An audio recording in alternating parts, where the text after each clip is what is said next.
Hey guys, welcome back. Finally, I've decided to upgrade to Nikon Z6, and this camera has been on my radar for almost a year, and I did not upgrade for a while, just because I don't believe this is a huge quantum jump for me from D750, right, in terms of photography.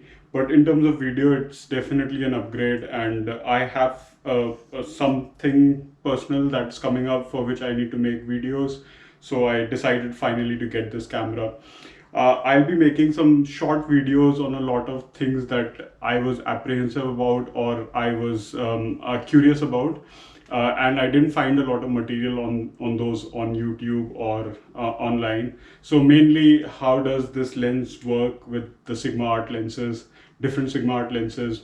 How does this lens work with my manual focus Samyang lenses, which I really love, and I've used them on even my D750, even though on D750 it was really difficult to use them. But so in general, I would say I've had this camera for about a week and a half now, and I have found that it works really well with the FTZ adapter and the Sigma Art lenses, and also the manual focus lenses.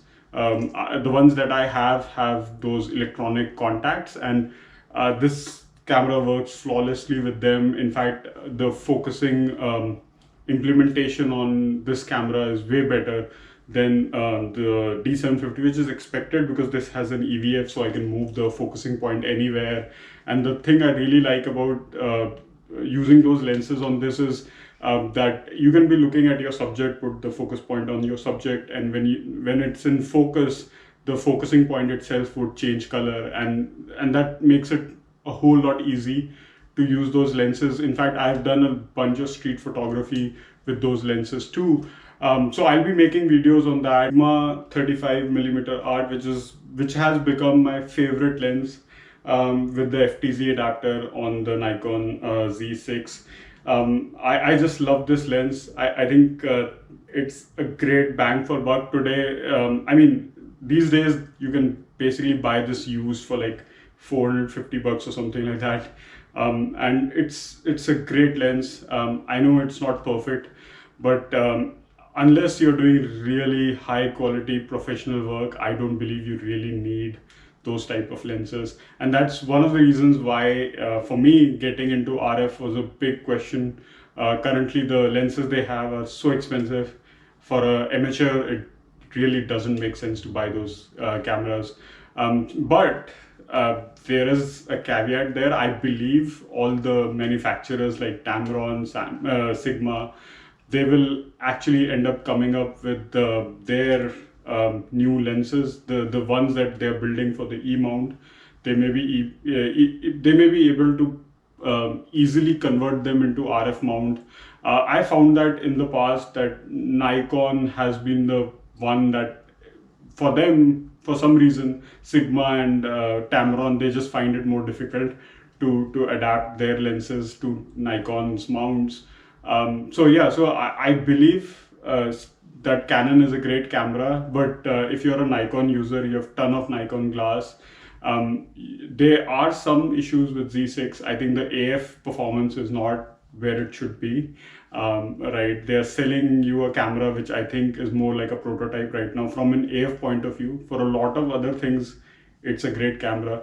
And when I say from AF point of view, I think their software is kind of prototype right now. They are I don't know whether they are really working on new software, but essentially they really need to up their game on AF.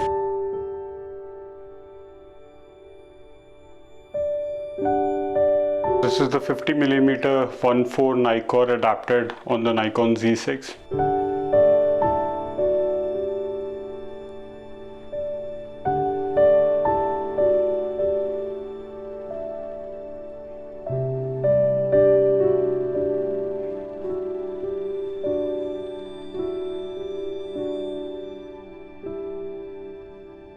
This is the Sigma 35mm art. Let's see how it does. One thing I found is that this lens is much quieter than the 50-1.4 Nikkor.